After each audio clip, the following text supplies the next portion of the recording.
தமிழக காங்கிரஸ் கமிட்டி தலைவர் செல்வ பெருந்தகை திமுகவுடன் கூட்டணி தொடர வேண்டும் என்பதில் உறுதியாகவே இருந்தார்.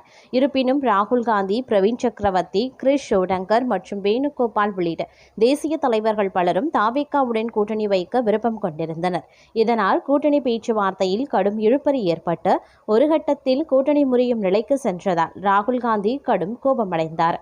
நிலைமை மோசமானதை தொடர்ந்து செல்வ பெருந்தகை கட்சியின் மூத்த தலைவர் ப. சிதம்பரத்தின் உதவியுடன் கூட்டணி பேச்சை சுமூகமாக முடித்தார். வேறு வழியின்றி திமுக கூட்டணியில் காங்கிரஸ் நீடித்தாலும் சாதகமான தொகுதிகளை கேட்டு பெறுவதில் செல்வ பெருந்தகை கோட்டை விட்டதாக கருதப்படுகிறது. இது ராகுல் காந்தியின் கோபத்தை மேலும் அதிகரித்தது. இந்த அதிருப்தி காரணமாகவே தமிழகத்தில் காங்கிரஸ் வேட்பாளர்களை ஆதரித்து பிரச்சாரம் செய்ய ராகுல் காந்தி முதல்ல மறுத்துவிட்டார். நீண்ட வலியுறுத்தல்களுக்கு பிறகு தமிழகம் வந்த அவர் காங்கிரஸ் போட்டியிடும் 28 தொகுதிகளில் வெறும் 6 இடங்கள்ல மட்டுமே பிரச்சாரம் செய்தார். மேலும் எந்த ஒரு பிரச்சார கூட்டத்திலையும் திமுக தலைவர் ஸ்டாலினுடன் இணைந்து பங்கேற்காமல் ராகுல் காந்தி தவிர்த்தார் என்பது குறிப்பிடத்தக்கது.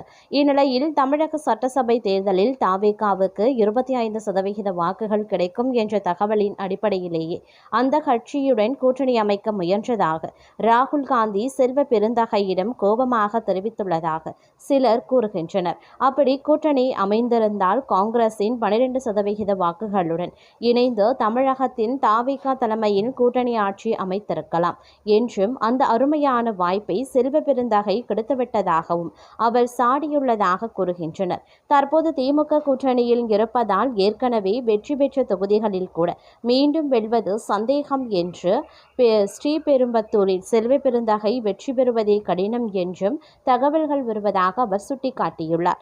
இத்தகைய தலைவர்களால் தான் மாநிலங்களில் காங்கிரஸ் வளர முடியவில்லை என்றும் தனது பேச்சை மொழிபெயர்க்க கூட நல்ல ஆளை ஏற்பாடு செய்ய முடியாத நிலையில் தமிழக காங்கிரஸ் இருப்பதாகவும் ராகுல் காந்தி அதிருப்தி தெரிவித்ததாக கூறுகின்றனர்.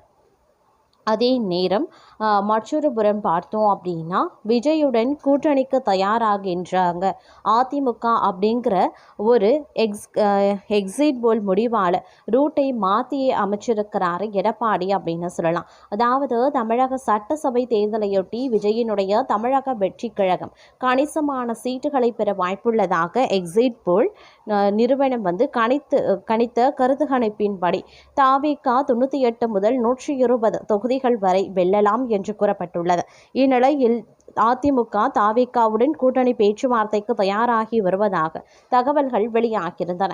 தமிழக சட்டசபை தேர்தல் கடந்த 23ஆம் தேதி ஒரே கட்டமாக நடந்து முடிந்தது. இதில் பதிவான ஓட்டுகள் மே 4ஆம் தேதி எண்ணப்பட்டு முடிவுகள் அறிவிக்கப்பட உள்ளது. இந்நிலையில் தான் எக்ஸிட் போல் எனும் தேர்தலுக்கு பிந்தைய கருத்து கணிப்பு முடிவுகள் நேற்று வெளியாகியிருந்தன. இதில் 4 கருத்து கணிப்புகள் திமுக கூட்டணிக்கு சாதகமாக வந்திருக்கிறது. 3 கருத்து கணிப்புகள் அதிமுக கூட்டணிக்கு சாதகமாக வந்திருந்தன. அதே வேளையில் யாரும் எதிர்பார்க்காத வகையில் ஆக்சிஸ் மை இந்தியா கருத்து கணிப்புகள் அமைந்திருந்தது. தமிழக சட்டசபை தேர்தலில் விஜயின் தமிழக வெற்றி கழகம் புதிதாக அறிமுகமான நிலையில் அந்த கட்சி திமுக அதிமுகவை முந்தி அதிக இடங்களை கைப்பற்றும் எனவும் தனித்து கூட ஆட்சி அமைக்க வாய்ப்புள்ளதாகவும் கூறப்பட்டிருந்தது. இது அனைவருக்கும் ஆச்சரியத்தை ஏற்படுத்தியிருந்தது. இந்த கருத்து கணிப்புகளின்படி திமுக 35% வாக்குகளுடனும் மொத்தம் 92 முதல் 110 தொகுதிகள் வரை வெல்ல வாய்ப்புள்ளதாக கூறப்பட்டுள்ளது. விஜயின் தமிழக வெற்றி கழகம் 35% வாக்குகளை பெற்றாலும் கூட 98 முதல் 120 தொகுதிகள் வரை பெற வாய்ப்புள்ளதாக தெரிவிக்கப்பட்டுள்ளது. அதிமுக 23% வாக்குகளுடன் 2 32 தொகுதிகளை கைப்பற்றலாம். நாம் தமிழர் கட்சி 3% வாக்குகளையும் மற்றவர்கள் 4% வாக்குகளையும் பெறுவார்கள் என்று கூறப்பட்டுள்ளது. இந்நிலையில் தான் தேர்தலுக்கு பிந்தைய கருத்து கணிப்புகளை தொடர்ந்து அதிமுக விஜயின் தமிழக வெற்றி கழகத்துடன் கூட்டணி பற்றி பேச ஆர்வம் காட்டி வருவதாக தகவல் வெளியாகியிருந்தன. அதேபோல் வேட்பாளர்கள் கருத்து கணிப்பில் முதல்வர் வேட்பாளராக விஜய்க்கு 37% ஆதரவு கிடைத்துள்ளது. இது எடப்பாடி பழனிசாமியை விட அதிகமாகும். இதனால் அதிமுக விஜயின் கட்சியுடன் பேச்சுவார்த்தை நடத்த பரிசீலனை செய்வதாக கூறப்படுகிறது.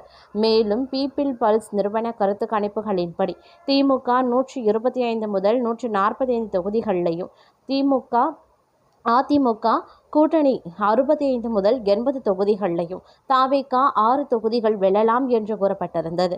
மேட்ரிக்ஸ் கருத்து கணிப்புகளின்படி திமுக கூட்டணி 122 முதல் 132 தொகுதிகளிலையும், அதிமுக கூட்டணி 80 முதல் 100 தொகுதிகளிலையும், தாவேகா 0 இருந்து 6 தொகுதிகளிலையும் வெல்லலாம் என்று தெரிவிக்கப்பட்டிருந்தது. பீமார் கருத்து கணிப்புகளின்படி திமுக கூட்டணி 125 முதல் 145 தொகுதிகளும், அதிமுக கூட்டணி 60 இருந்து 70 தொகுதிகளிலையும், தாவேகா 1 இருந்து 6 தொகுதிகளிலையும் வாகை சூடலாம் என்று கூறப்பட்டுள்ளது. பீப்பிள் இன்சைட் கருத்து கணிப்புகளின்படி திமுக கூட்டணி 120 முதல் 140 தொகுதிகளிலையும், அதிமுக கூட்டணி 60 இருந்து 70 தொகுதிகளிலையும், விஜயின் தாவேகா 30 இருந்து 40 தொகுதிகளிலையும் வெல்லலாம் என்று கூறப்பட்டிருந்தது. அதேபோல் ஜேவிசி இந்தியா டுடே கருத்து கணிப்பில் திமுக கூட்டணி 75 முதல் 95 தொகுதிகளிலையும், அதிமுக 128 முதல் 147 தொகுதிகளிலையும், தாவேகா 8 முதல் 15 தொகுதிகளிலையும் வெல்லும் என கூறப்பட்டிருந்தது. CNN நியூஸ் 18 கருத்து கணிப்புகளின்படி திமுக 103 to 113 இடங்களிலையும், அதிமுக கூட்டணி 114 இருந்து 124 தொகுதிகளிலையும், தாவேகா 4 முதல் 10 இடங்களிலையும், மற்றவர்கள் 2 முதல் 6 இடங்களில் வெற்றி பெறலாம் என்று கூறப்பட்டிருந்தது. ஸ்பைக் மீடியாவில் திமுக கூட்டணி 89 இருந்து 101 தொகுதிகளிலையும், அதிமுக கூட்டணி 124 இருந்து 127 தொகுதிகளிலையும், தாவேகா 4 இருந்து 6 இடங்களிலையும் வெல்லும் என்று அதிமுக கூட்டணிக்கு ஆதரவாக 3 கருத்து கணிப்புகள் வெளிவந்துள்ளன. பெரும்பான்மையான எக்ஸிட் கருத்து கணிப்புகள் திமுக கூட்டணிக்கு சாதகமாகவே இருக்கின்றது. இருப்பினும் திமுக மற்றும் அதன் கூட்டணி கட்சிகள் எவ்வளவு வெற்றி பெறும் என்பது தெரியவில்லை. அதேபோல் இந்த கருத்து கணிப்புகள் அப்படியே பலிக்குமா இல்லையா என்பதும் கேள்விக்குறிதான். இந்த கணிப்பின்படி அல்லது கணிப்பை தாண்டி திமுக கூட்டணி வென்றால் எந்த பிரச்சனையும் இல்லை. மாறாக கணிப்பை விட திமுக வெல்லும் இடங்கள் சரியும் பட்சத்தில் அதிமுக மற்றும் தாவேகா இரண்டும் சேர்ந்து மெஜாரிட்டிக்கான 118 தொகுதிகளை எட்டினால் ஆட்சியை பிடிக்கும் முனைப்பில் அதிமுக தாவேகாவுடன் கூட்டணி பேச்சுவார்த்தைக்கு தயாராகி வருவதாக தகவல்கள் வெளியாகியும் வருகின்றன. இவ்வாறு கருத்து கணிப்புகள் அடுத்தடுத்து வெளியாகியிருக்கக்கூடிய பட்சத்தில் தேர்தல் முடிவுகள் வெளியாக இன்னும் சில தினங்கள் இருக்கக்கூடிய நிலையில் நேற்றைய தினம் எக்ஸிட் போல் ரிசல்ட் வெளியாகியிருக்கின்றது. இந்த எக்ஸிட் போல் பலதரப்பட்ட ரிசல்ட்டை வெளிப்படுத்தி இருக்கிறது. ஒரு சில கருத்து கணிப்புகளில் திமுக வெற்றி பெறும் என தெரிவிக்கப்பட்டிருந்தது. சில கருத்து கணிப்புகள் அதிமுகவிற்கு சாதகமாகவே வந்துள்ளது. ஒரு கருத்து கணிப்பில் புதிதாக வந்திருக்கக்கூடிய தாவேகா ஆட்சி அமைக்கும் என சொல்லப்பட்டிருந்தது.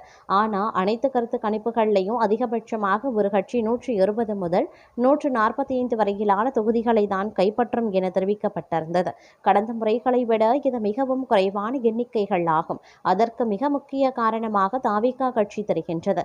ஏனென்றால் தாவேகா திமுக கட்சி வாக்குகளையும் அதிமுக கட்சி வாக்குகளையும் சரிசமமாக பிரித்திருப்பதாக கருத்து கணிப்புகள் மூலம் தெரிகின்றது. சராசரியாக கருத்து கணிப்புகளில் தாவேகா 20 இருந்து 30 தொகுதிகள் வரை வெற்றி பெறலாம் என கணிக்கப்பட்டும் இருக்கிறது. எனவேதான் எந்த ஒரு கட்சிக்கும் கருத்து கணிப்புகளில் பெரும்பான்மை கிடைக்கவில்லை. கடந்த முறை திமுக கூட்டணி 159 தொகுதிகளில் வெற்றி பெற்றது. அதில் திமுக 133 இடங்களில் தனித்து வெற்றி பெற்றது. அந்த பெரும்பான்மை இம்முறை கிடைக்குமா என்ற சந்தேகம் பலரிடமும் உள்ளது.